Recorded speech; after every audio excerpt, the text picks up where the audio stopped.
It opened a new door. It kind of made me realize, kind of like first guy, second guy, it's like, wow, there's another level to this. Like there's like I can be doing so much more.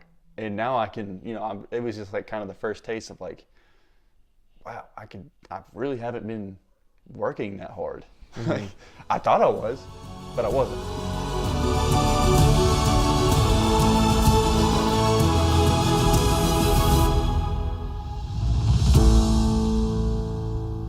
So today we have Chris. Chris, share a little bit about your background and your story, etc., and just just where you're at, where you started, where you're at, where you're going. Yeah, so my name's Chris, like you said. I'm from Birmingham, Alabama, born and raised. Went here to Oak Mountain High School, graduated, then got a chance to play college football. First went to University of Albany in New York. Transferred for the last few years of my career, went to the University of North Alabama. Had an opportunity to play in the NFL, and I've played with 3 different teams: the Houston Texans, Philadelphia Eagles, and the New Orleans Saints. And I'm currently between teams, and that's where I'm at right now with my career. What would you say, I guess, very beginning, where would you say you were at when you realized what your goals were, or what are your goals right now? Trying to get on to another NFL team? Yes, I'm trying to get onto another NFL team because I feel like I've learned a lot since I've gotten into the league. And so I want to take what I've learned, and when I get on another team, be able to really put that on the field and really make a name for myself. Take us all the way back to the beginning of when you realized you wanted to play in the NFL, and then where you were at in every regard. Yeah, I mean, even as a little kid, I mean, I started playing football when I was 7 years old. So I think that's always been kind of a thing. Of course, growing up here, the first thing was, I want to play for University of Alabama. I want to, do all this, and that. But, I mean, playing in the NFL is definitely, I think if you're serious about the sport, or about any sport really, at the professional level, it's always something that you want to strive for. But seriously thinking about playing in the NFL, probably as I got later on into high school, and then I realized I had an opportunity to play college, and I thought, well, if I have an opportunity to play college, then NFL is just the next step. Like, Right. Why not? So, yeah, I mean, I got in high school I had the opportunity to work out with a guy that you've had on already, Otis Leverett, and man, between working out with him and then of course growing up and just getting better at the game naturally, it really put me onto another path, and that's just the path I'm still riding today. So how far away from did you feel like you were just on a complete straight line trajectory when you realized, okay, this is the goal I want to achieve? Did it feel like it was just a straight shot, or did it seem like it was a roundabout way? What was the trajectory you felt like at the start? It's definitely, I wouldn't say it's not a straight shot. So it's definitely maybe more like maybe it is kind of a straight shot. Like I have a destination I want to go to, but it's not always like I go a little bit forward, go a little bit forward, go a little bit forward. It's kind of like you go forward and then you forgot to bring something that you were supposed to bring back in the house. So now I got to go back. Okay, boom. I got to revisit some stuff that I learned, here, and then I'll be able to apply it where I'm at now. Or, I'm still on this road, and now I've got to make a pit stop because I've got to learn something else. Like, it's not necessarily, I wouldn't say it's like, oh, you're just on a steady climb to your goal. It's like, oh, there's gonna be detours, and you might have to go back a little bit just so you can go forward, and that's how I would describe it. So what were your detours? For me, my distractions have always kind of been how you would describe the first guy. So, I show up and I worked really hard, when we're supposed to work really hard. I do a little bit of extra, but at the same time, it's like, well, I still want to, I'm in college or I'm in high school. I still want to, get out there, and I still want to socialize, and whatnot. I might want to have a drink or two. It's not her. I'm not out here partying really. I think that combined with just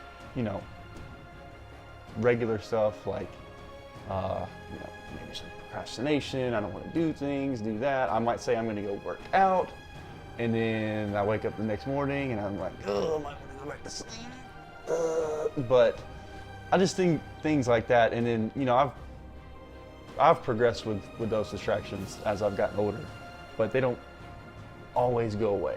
I think that's one thing I want some people to realize, that like you think, oh well, just like you were talking about how it's a linear path to your goal, like just like with distractions, you don't just, it's not always going to be like, oh well, this distraction popped up and I'm done with it now. I'm never gonna, like, in some cases it does, but in a lot of cases it doesn't. So It's a constant struggle to get over those distractions, and it's like working out.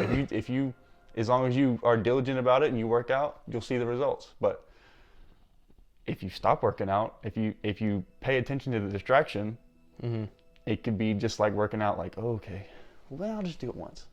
Right. I'll just skip one workout, or I'll just sit down and play this game for an hour. It's just for an hour, and then it could just But those are some things that I still struggle with to this day. So it's not, and I'm a professional athlete, so it's not just, once you get to he's a professional. Like, no, there's still struggles with it, with you personally in distractions and whatnot. But yeah, I think I'm glad you shared that, because I think that sometimes people will hear the first guy, second guy thing, and they'll just think, oh, that means I shouldn't have fun. I shouldn't spend time with my family and things like that. And it's like, no, the key premise of it all is just to cut off as much fat as you can. right. It's not to say having fun outside of accomplishing my goal is evil. Like, that's not the case. But many times people today are just carrying so much fat and extra weight along with them that they can cut, that they have plenty of space to shave off before they get down to like time with friends and family. They've got plenty of stuff like we all do. Yeah, and I think definitely, because even sometimes I do it myself. I'll look at it and I'll be like, oh, I've got to do the absolute extreme, or I'm not doing it right. Like I can't do anything like you're saying. Like, I don't even. What, dinner with no, I've got I've got to read this book. Right. But I think like you're saying correctly is with the second guy, it is an ideal. You should strive for it. We're not perfect, so it's not something that might even be attainable. I mean, if someone could do it. But I have yet to see that someone or meet that someone. So everyone, like I said, everyone is going to deal with something. You're going to have something. Everyone kind of has their vice, Okay. Yeah. So efficiency is important, and it's a standard to strive for. But you don't want to become a perfectionist about it, because you're not able. No one's perfect. You're going to have. There's always going to be something you could eliminate technically if you think about it. Oh, I spent too long drinking water. I need to get back to this. Or I spent too long studying for this test. I need to go do this. You know what I'm saying? So there's always something to cut back on, and you can take it to the extreme, which the extreme isn't healthy either. I think, dealing with in absolutes is usually not a good thing. But I think also, part of it is being real with yourself. Like, because like I said earlier, we've all got something or maybe one or two things that like we just like to do or something that, it just is a part of us. So you got to be real with yourself. And, this is who I am. Now, how can I be that best person? I know it seems cliche, but what can I do to really showcase myself? Like, I might be a person, I might like to play video games or something like that. I like to play video games. They're fun. But they don't need to be, unless I want to make a career out of it, they don't need to be like the thing that I'm coming home, I can't wait to get home and, I'm going to play my video games if I'm a professional football player. Or if I'm, a doctor or whatever. Like, play video games.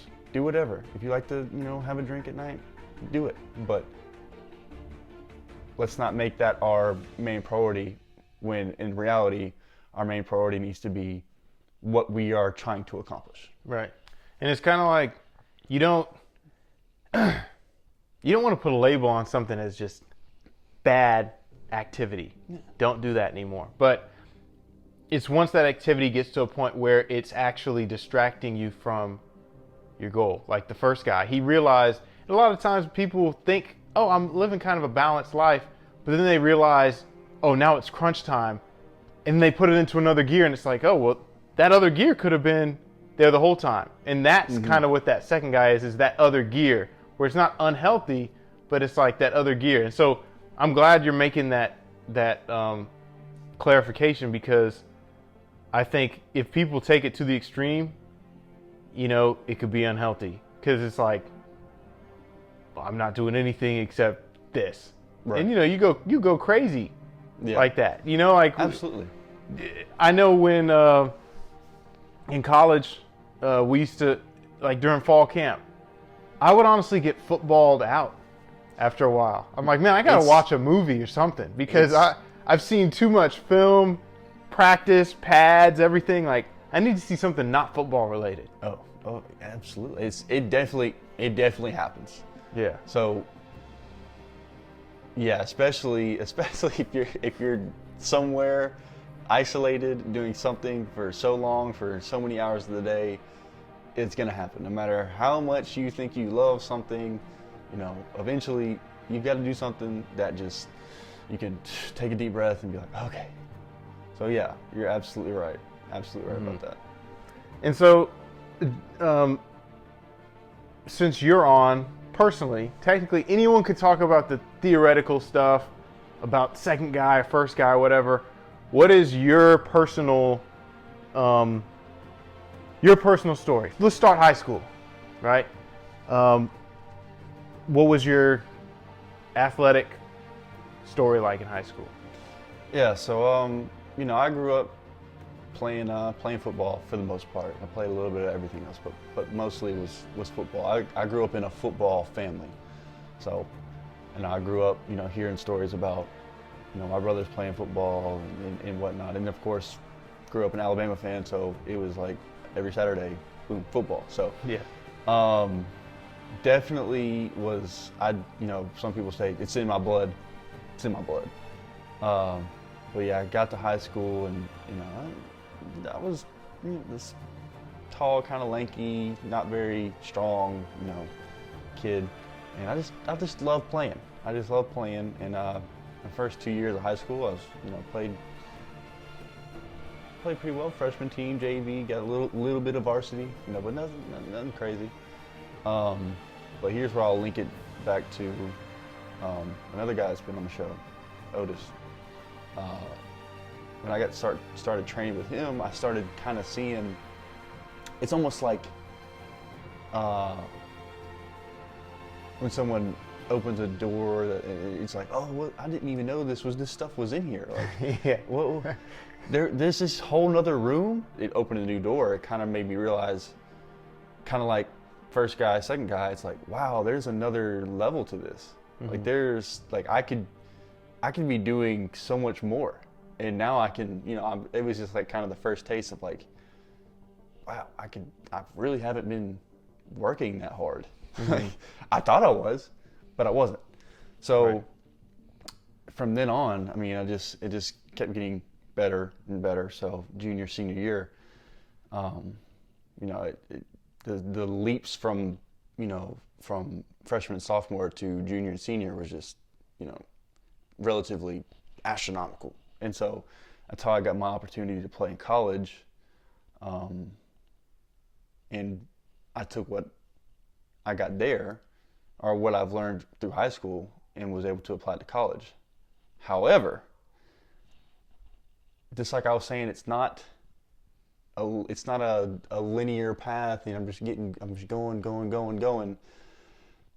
College, just like I'm sure a lot of people have realized, is you get a lot of freedom, and you're introduced to a lot of new things, and you're introduced to kind of just being able to do what you want. Like, yeah, you're supposed to go to class, or you're supposed to do your homework or whatever.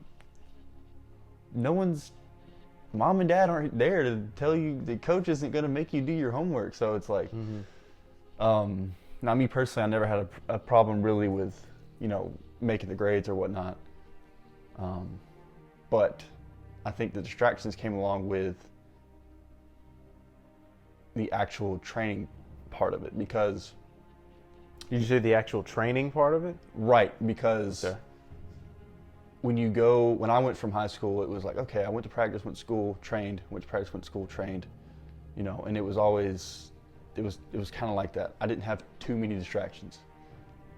When I got to college, it was like, okay, now I'm in charge of my time. So I've got to wake up, work out, make sure I get my schoolwork done, go to class.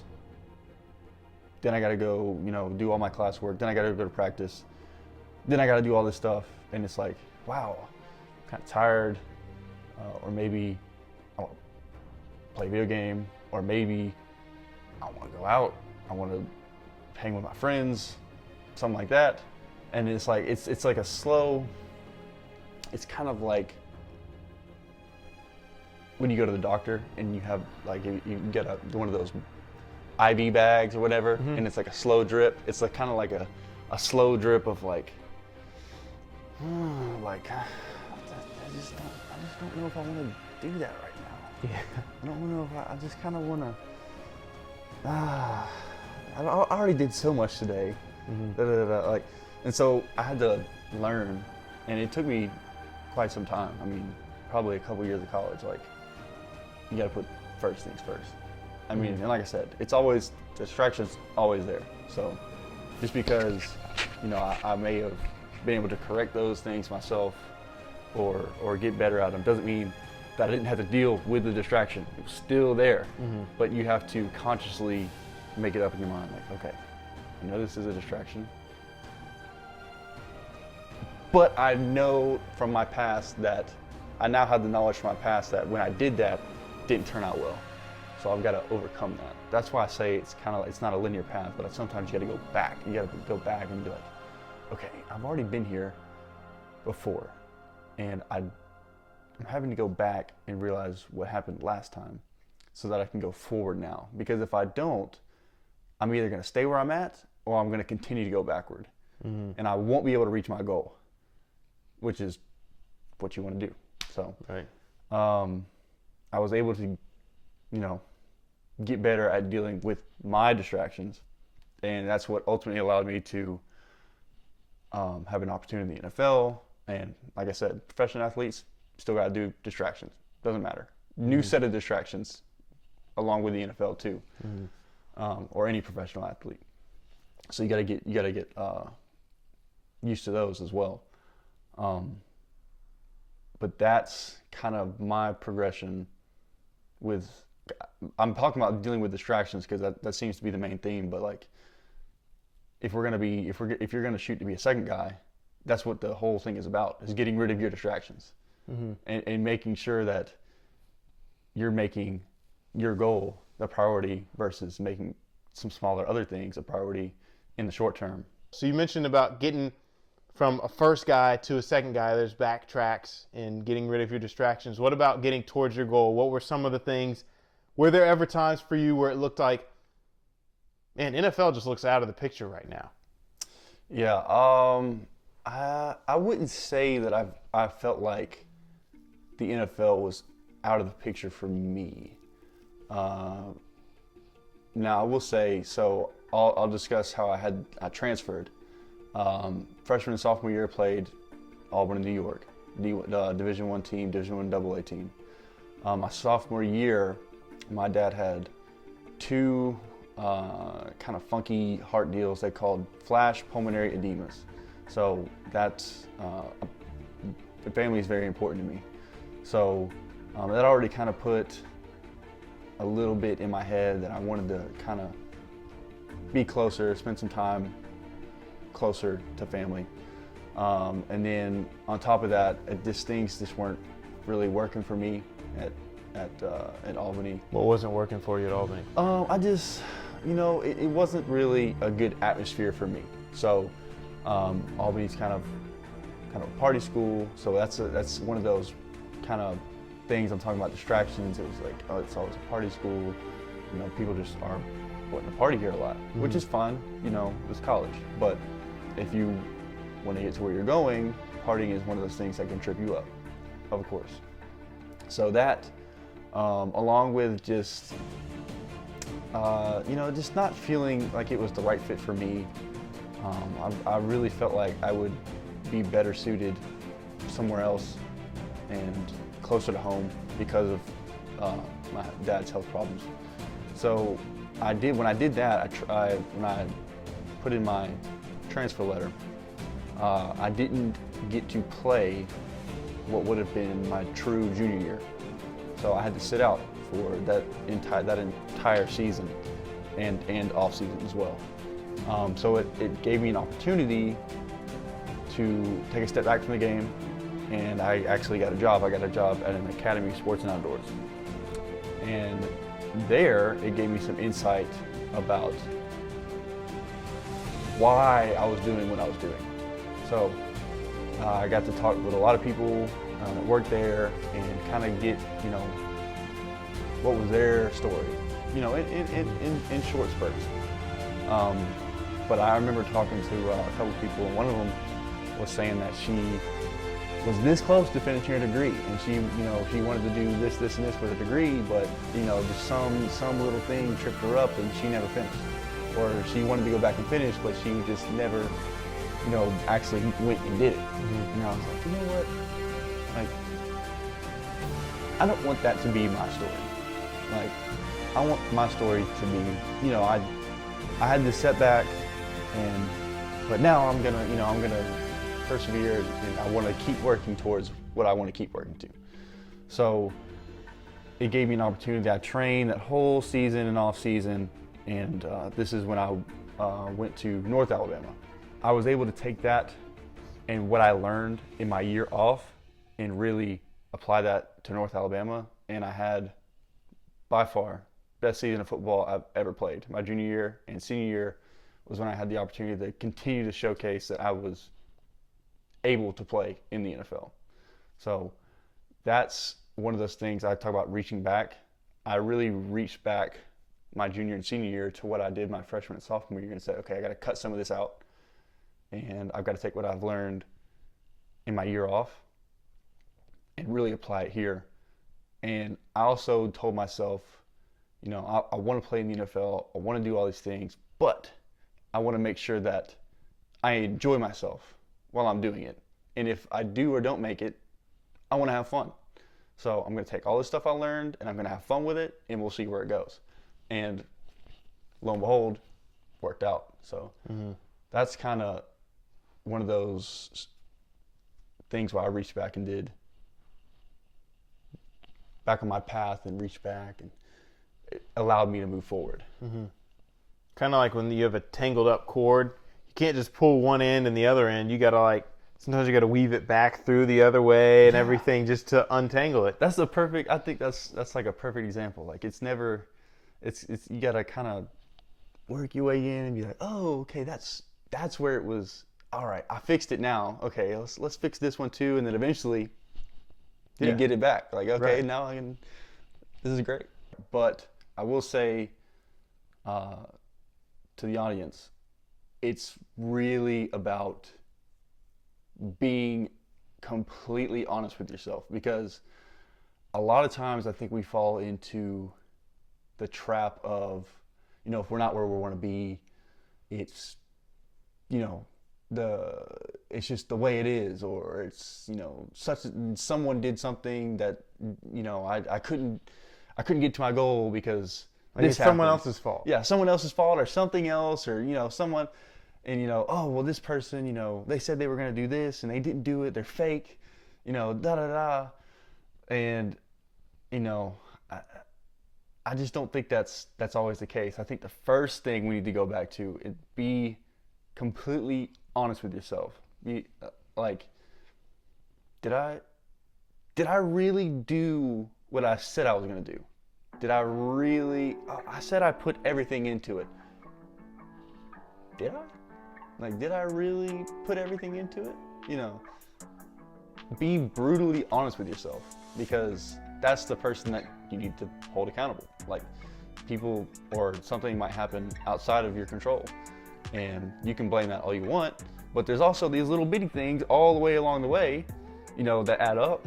And if you didn't do them, or you did something that was, you know, even if it was very minute, might have been this much detrimental to where you were trying to go. And then you might have missed it by that much. And you might have missed it by this much. Yeah. So be completely honest with yourself, and don't call other people fake when, you know, you might have said one day, I'm gonna wake up at 4 and I'm gonna work out for 3 hours before I go to work, and then you wake up at 4 that day, and then you look at your watch or whatever, you look at your phone and be like, oh, I'll do it. I said I was gonna do that, but I'm pretty tired, and I'm not gonna have a good workout anyway if I'm tired. So why would I? You know, Yeah. there's just no point. Boom. And how many times has someone done that? You Oh, know, I've done it. Yeah. Yeah. I mean, I wouldn't say everyone, because I don't know everyone's story, but I've done it. You've done it. I'm willing to say that most 99% of folks have done it. So that's my main message to the audience. Be honest with yourself. Don't, you know, blame stuff on circumstance or like, some things are gonna happen, of course, but it's always better to go back and be like, okay, well, you know, I said I was gonna do this, but I didn't do that.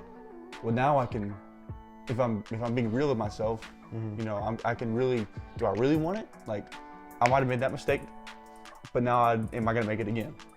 You know, and if you want to make that mistake again, then chances are you don't really want your goal that bad. Right. So if you make the same mistakes over and over again and you know about it, it might be time to find a new goal. But if you can look back and be honest with yourself and be like, yeah, I did that, like, probably shouldn't have done that. But then you're like, well, okay, going forward, I'm gonna do that. I'm gonna do these things, and of course, everyone's not perfect. You know, you might skip a workout again. You know, it's human nature. But if you continue to build on what you want to do and be honest with yourself, most of the time, things fall into play. And so that's what I want audience to understand is just like your second guy theory. Cut the fat, be honest with yourself, work as hard as you can towards your priority, make it a priority, take these other things that they might be part of you, but make them secondary, and go with it and see where it goes. And most of the time, I feel like it works out.